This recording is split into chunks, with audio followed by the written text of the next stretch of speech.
Srabanti kitchen কুকে আপনাদের স্বাগত। আজকের রেসিপি ঢ্যাঁড়সের তেল ঝাল।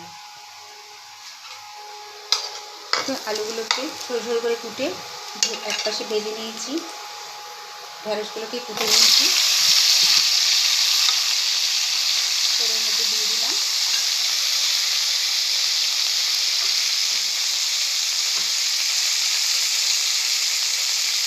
ঢ্যাঁড়স বেশি ভাজবো না, স্বাদ অনুযায়ী লবণ দেবো।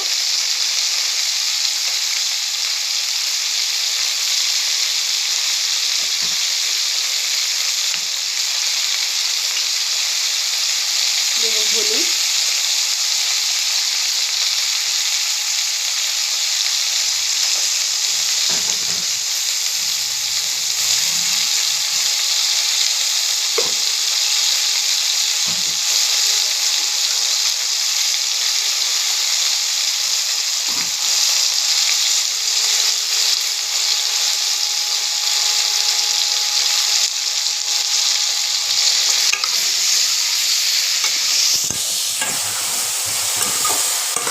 ঢ্যাঁড়স যেহেতু বেশি ভাজবো না সেই জন্য আলুটা আগে ভেজে নিয়েছি।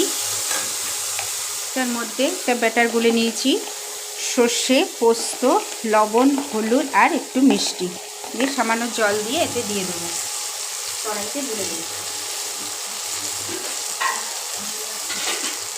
বন্ধুরা, খুব ছোট জায়গা, ভাড়া বাড়ি থাকি, অসুবিধা।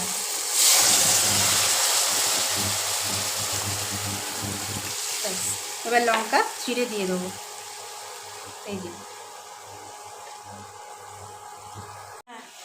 দেখুন বন্ধুরা, কত কম মশলায় সর্ষে পোস্ত ঢ্যাঁড়সের তেল ঝাল।